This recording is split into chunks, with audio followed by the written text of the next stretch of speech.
आज आप सबको देख के, आप बहुत लोग आए हैं, बहुत देरी से रुके हुए यहाँ पे, ये सब आपको देखकर हमारे दिल में बहुत खुशी हो रही है। और हमारे डिग्निटरीज, डिस्टिंग्विश्ड गेस्ट्स, हौदा वकरा और जो ये कमेटी महारानी सुदक्षिणा बरोई बदौल को हम बहुत बहुत धन्यवाद देना चाहते हैं। हमको बताया गया है ये कि आज सबसे बड़ा ये आप लोगों का प्रोग्राम रहा है महारानी के लिए। ये देख के हमें बहुत खुशी हो रही है और पता चलता है इससे कि आप राज परिवार को अभी भी कितना इज्जत देते हो। हम कोई पॉलिटिशियन नहीं है, जज भी नहीं, पर हमारा जो संबंध है आपके साथ में बहुत ज्यादा है और बहुत पहले से है। राज परिवार ने कभी भी किसी के साथ में पॉलिटिक्स नहीं खेला। महाराजा का काम था हजारों हजारों साल से सब त्रिपुरा वासी को, कोई भी कम्युनिटी के हो, सबको एकजुट बना के एक साथ रखना। इसीलिए जमातिया समाज भी आया, क्योंकि आप लोग डिसिप्लिन, जैसे हमें बताया गया था, सबसे ज्यादा डिसिप्लिन और कोई डर नहीं था आप लोगों को। इसीलिए जमातिया हौदा आज तक यहां पे है। और जमातिया हौदा के जितने भी लोग थे वही थे महाराजा के सबसे प्रिय सेना, क्योंकि महाराज सबसे ज्यादा विश्वास करते थे जमातिया के ऊपर में। तो आज बस हम यही देखने आए हैं कि आप भी पहले जैसे महाराज के फैमिली के साथ में और अपने आप में भी थानसा बना के रखिए। पॉलिटिक्स आजकल हमें डिवाइड कर दिया है, धर्म भी हमें डिवाइड कर दिया है, हमें अलग कर रहे हैं। पर सबसे जो बड़ा चीज है हमारी जिंदगी में वो है सत्य। हर धर्म, हर कम्युनिटी, हर जात यही बोलता है कि सच बोलो, किसी का खराब मत करो। फिर भी आज हम लोग एक दूसरे को से क्यों घृणा करते हैं, क्यों नफरत करते हैं? कल के दिन में ये हमको क्या देगा? कुछ भी नहीं। त्रिपुरा महाराज ने, माणिक्य डायनेस्टी ने इतने सालों से कैसे राज किया? सिर्फ जाके 1947 में हम लोग ने इंडिया के साथ में मर्जर किया और 1949 तक महाराजा किरण विक्रम ने राज किया। राजमाता कंचन प्रभा देवी ने पूरे त्रिपुरा समाज के लिए बहुत कुछ किया।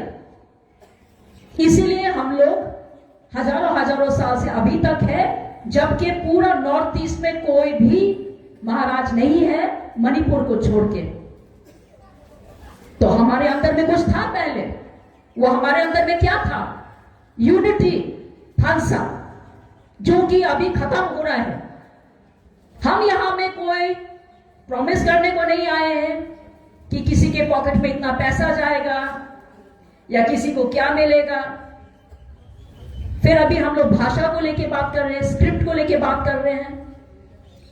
महाराज के टाइम में अलग था, कोई डिसीजन लेने से महाराज लेता था, पर अभी हम लोग डेमोक्रेसी में हैं। डेमोक्रेसी में आप लोगों का डिसीजन चलता है। तो हमारे आगे वाली पीढ़ी को क्या अच्छा लगता है, कौन सा स्क्रिप्ट पसंद है, कौन सा चीज में सुविधा होगा, वो उनके हाथ में है। बहुत लोगों को यह पता नहीं है कि जो बांग्ला भाषा है वो ठीक है त्रिपुरा में जरूर आया, पर उसके पीछे भी एक कारण है। बांग्ला भाषा, देवनागरी दोनों एक ही फैमिली, मतलब एक ही भाषा का एक हिस्सा है। वो भाषा है ब्राह्मी भाषा, जो सबसे पहले, जो अभी हम लोग इंडिया बोलते हैं, पर ये अफगानिस्तान में भी था, पूरा देश में था। ब्राह्मी भाषा से दो भाग हुआ। एक हुआ देवनागरी, जो हिंदी भाषा है, और एक हुआ नागरी। नागरी भाषा त्रिपुरा, आसाम, मणिपुर और बंगाल में आया। तो अभी अगर हम लोग बोल रहे थे कि त्रिपुरा में जो पुराना भाषा जो मंदिर में लिखा था वो बंगाली है, ये भी पूरा सच नहीं है। वो था नागरी भाषा, क्योंकि उसमें कुछ कुछ लिपि है, कुछ शब्द है जो आसामीज से भी मिलता है। क्योंकि हम इतिहास पढ़ते हैं, I am a person of history, तो आई कैन से दिस, हम ये बोल सकते हैं क्योंकि हम लोग रिसर्च करते हैं। तो इसलिए भाषा जो भी हो, हम लोग को आगे का देखना है, हमारे बच्चे को शिक्षा चाहिए। हमारे फैमिली में महाराजा लोग का जितना भी हम लोग के त्रिपुरा के राज परिवार में सब हो, बुरुई हो या चला लड़का लड़की, कभी भी कोई भेदभाव कभी भी नहीं हुआ। महाराजाओं ने औरत को भी उतना ही इज्जत दिया जैसे कि लड़के को। इसीलिए त्रिपुरा में महारानी लोगों ने मुगल लोगों को भी अटैक करके वो लोग को हरा के भगा दिया। और आजकल के जमाने में भी आप देखिए, महारानी तुलसीवती ने पहला लड़की लोग का स्कूल खोला। महारानी सुदक्षिणा देवी या तो सुलक्षणा देवी, जो भी हो, जमोत्या परिवार की थी। इतना पहले जमाना में था, पैसा नहीं होता था, पर महाराज पैसा नहीं देखता था, चरित्र देखते थे। और महारानी सुदक्षिणा देवी का चरित्र इतना स्ट्रॉन्ग था कि उन्होंने जो पुत्र हुए, उनका जो बच्चे हुए, वो 2 महाराज हुए, ईशान चंद्र और वीर चंद्र महाराज, जिन्होंने त्रिपुरा को मॉडर्नाइजेशन, आधुनिक पीरियड में उनको ले चला। तो अब जाके त्रिपुरा इतना आगे बढ़ सका। तो आप सोचो महारानी का कितना पावर था उस जमाने में। और अभी मॉडर्न टाइम आ गया है, पर अभी भी हमारे जो गर्ल्स हैं, लड़कियां हैं, औरत है, उनको शर्म आता है बहुत कुछ करने के लिए, क्योंकि उनके पास में अच्छी शिक्षा नहीं है, पैसा नहीं है। इसके वजह से उनका बहुत सपना जो होता है आगे बढ़ने का, वो नहीं हो सकता है।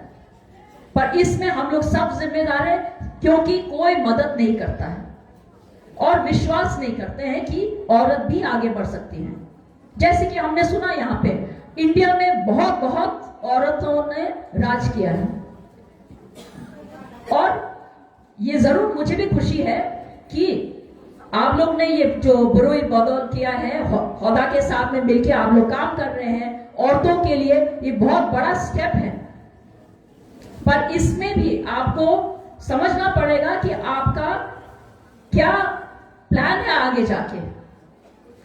सिर्फ औरतों को मिलके थोड़ा बहुत करने से नहीं होने वाला। कल का जमाना आपके ऊपर है और कोई लड़का लड़की के ऊपर में भेदभाव नहीं होगा, क्योंकि सब एक है। इलेक्शन के टाइम में रिजर्वेशंस है, तो आपको भी आगे बढ़ना चाहिए। लड़कियों को पता है, औरत को पता है कि फैमिली में क्या क्या प्रॉब्लम्स होता है, जो कि आदमी को पता नहीं होता, क्योंकि आदमी काम करता है ऑफिस में या कहीं पे भी, पर घर में औरत को मैनेज करना पड़ता है, सब कुछ संभालना पड़ता है। तो औरत एक अच्छी एडमिनिस्ट्रेटर है, मैनेजमेंट जानते हैं, वो उनके खून में है कि हाँ हमारे पास इतना पैसा है, कम पैसा है, उसी से हमको सब चलाना है, बच्चों को पढ़ाना है, खाना खिलाना है, घर बनाना है और फिर अपने पैर में भी खड़ा होना है। तो औरत सबसे अच्छा जानती है, वो शी इज द बेस्ट जज to know what is right for her family. And if a woman knows what is good for her family, she knows what is good for the society and for the country. तो अभी आते हैं, anyway, हमने आपको बहुत बोला, अभी शायद हम लोग अभी थोड़ा सा महारानी सुलक्षणा देवी या सुदक्षिणा देवी के बारे में बोलते हैं। तो जैसा हमने बोला, हमारा काम है त्रिपुरा के हेरिटेज, कल्चर और हिस्ट्री के बारे में रिसर्च करना।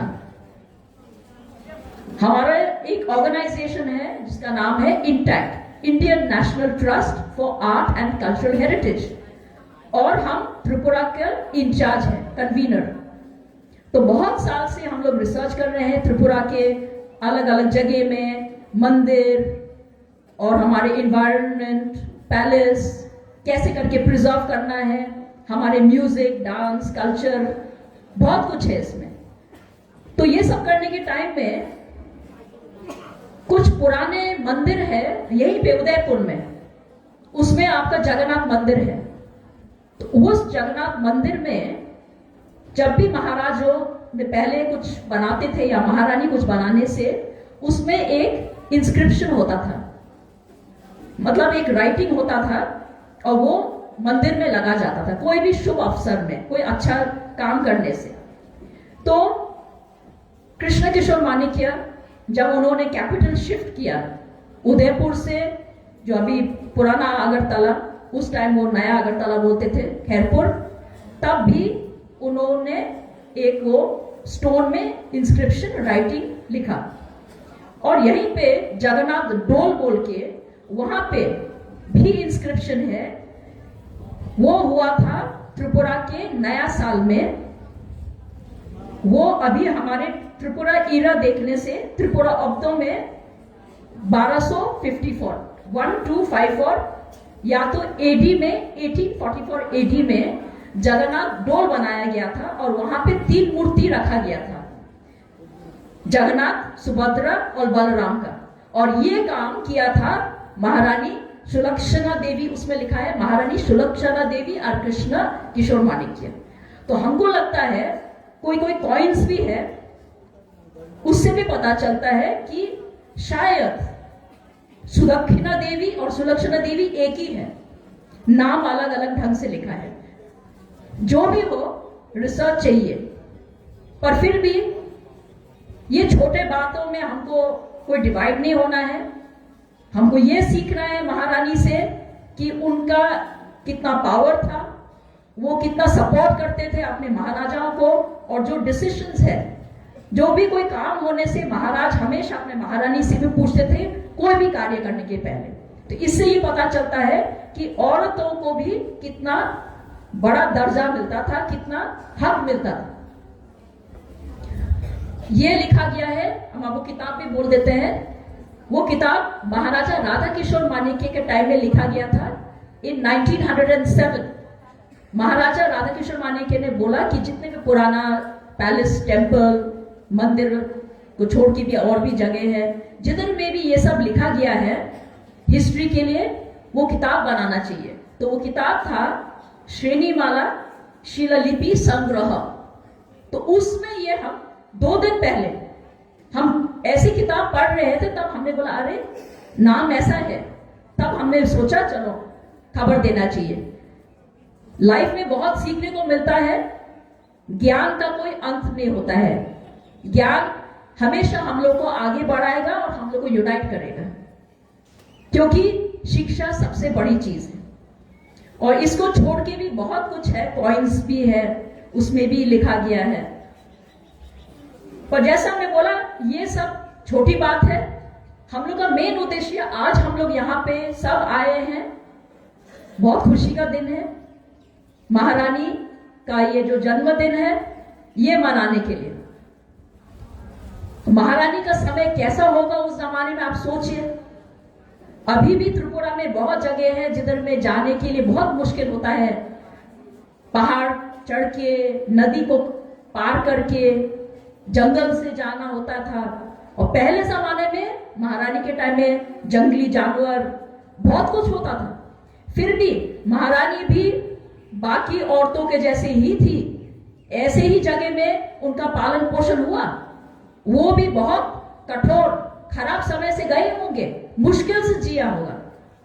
अभी देखा जाए तो हम लोग का जिंदगी बहुत अच्छा है, बात करने के लिए मोबाइल फोन है, लाइट है, इलेक्ट्रिसिटी, फैन, एसी, अच्छा घर है। पर महारानी का भी तो एक समय होगा जब वो बेचारे कोई छोटा सा बांस का घर में रहते होंगे जंगल में, पर आगे बढ़ने का उनका भी एक मन था। तो इसीलिए बढ़ के वो पैलेस में वो आई, 2 महाराजाओं का जन्म दिया।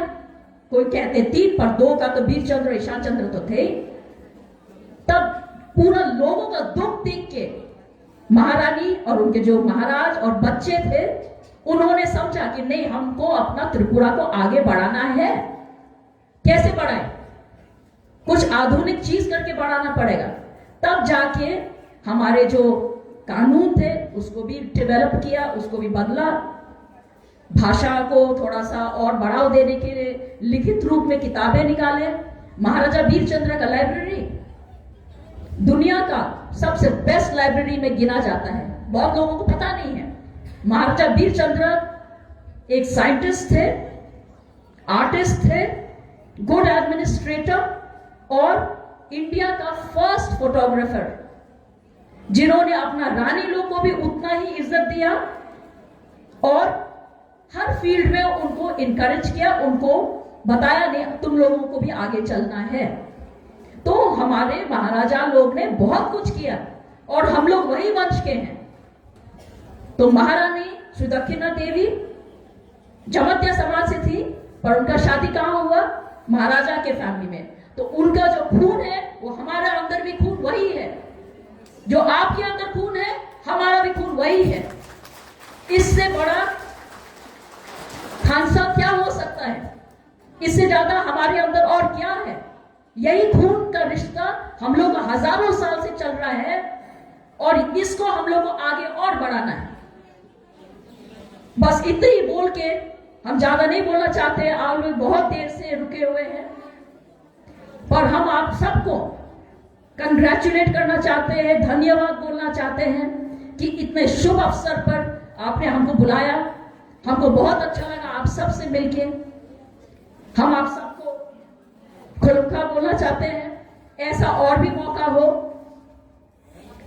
हमको अभी एक यहाँ पे एक लेटर भी दिया है बुरी बदल ने एक हॉल बनाने के लिए, तो वो हम महाराज को जरूर बोलेंगे ताकि हमारे समाज को कल के दिन कुछ भी प्रोग्राम करना हो तो वो बहुत अच्छे तरीके से हो जाए।